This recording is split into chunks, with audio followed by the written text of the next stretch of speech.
Et auditrices de Christ Vivite, la question de ce mois de mars est de savoir si le jeûne rend la prière plus efficace. Nous allons lire dans l'évangile selon Saint Luc au chapitre 2 cet extrait concernant la prophétesse Anne. Après avoir depuis sa virginité, vécu 7 ans avec son mari, elle était restée veuve. Parvenue à l'âge de 84 ans, elle ne quittait pas le temple, servant Dieu nuit et jour dans le jeûne et la prière.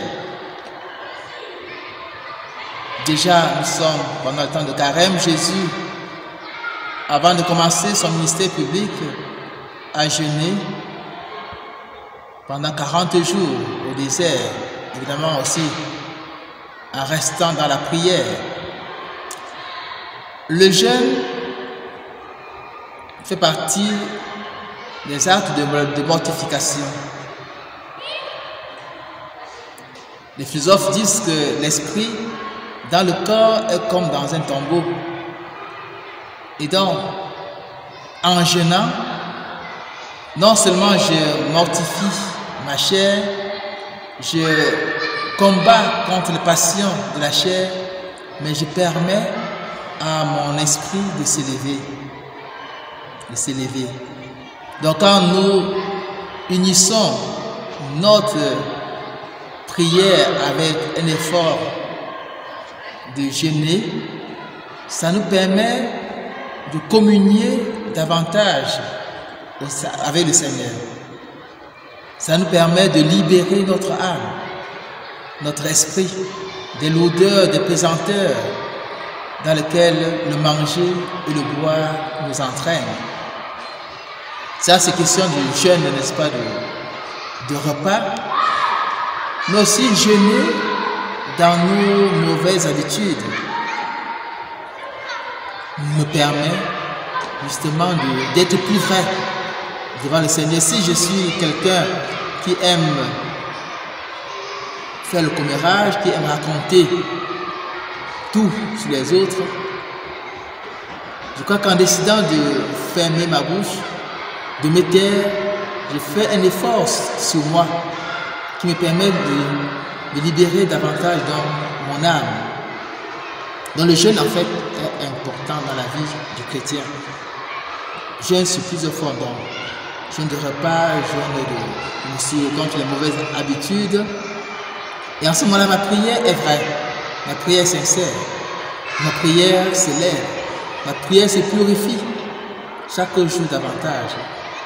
Donc on dit que la prière nous rend plus aptes, que le jeûne rend notre prière plus efficace. C'est vrai. C'est vrai. Celui qui ne jeûne pas, qui ne fait pas violence contre lui-même, ne peut pas arriver à s'élever dans les hauteurs spirituelles. Et je crois que le Seigneur nous le dit aussi.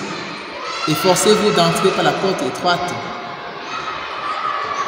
S'efforcer, donc c'est faire violence contre soi-même. C'est travailler à ne pas nous laisser augmenter de volume, non seulement physiquement, mais aussi spirituellement. Parce que le péché, justement, il faut se prendre des proportions qui risquent de nous empêcher de passer par la porte étroite. Donc plus je jeûne, plus nous jeûnons, plus notre esprit se façonne et correspond davantage à la divine volonté. Et dans ceux qui ne font pas cet effort, ou bien ceux qui croient qu'ils sont incapables de jeûner, sauf s'ils sont vraiment des grands malades. Alors il manque un exercice très important, surtout que le mercredi de sang, nous avons, si le Seigneur dit, la meilleure manière de jeûner. Le jeûne fait partie des 3 piliers du temps de carême. Il y a le jeûne, il y a la prière, il y a l'aumône. Donc effectivement, le jeûne rend notre prière plus efficace. Jésus, au bout de son temps de jeûne, le malin, le Satan, l'approche pour le tenter, mais avec la force que ces 40 jours de jeûne de prière lui ont donné, il a pu vaincre le malin sans trop de difficultés. Ceux qui ont fait l'expérience du jeûne, ils voient souvent que devant les tentations, ils résistent mieux que quand ils n'ont pas eu à jeûner. Donc voilà ce que nous pouvons donc dire. Le jeûne doit avoir une place importante dans notre vie chrétienne.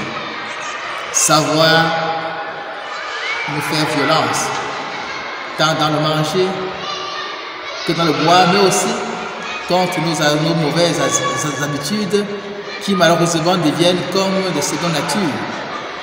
Des secondes natures qui ne viennent pas de Dieu.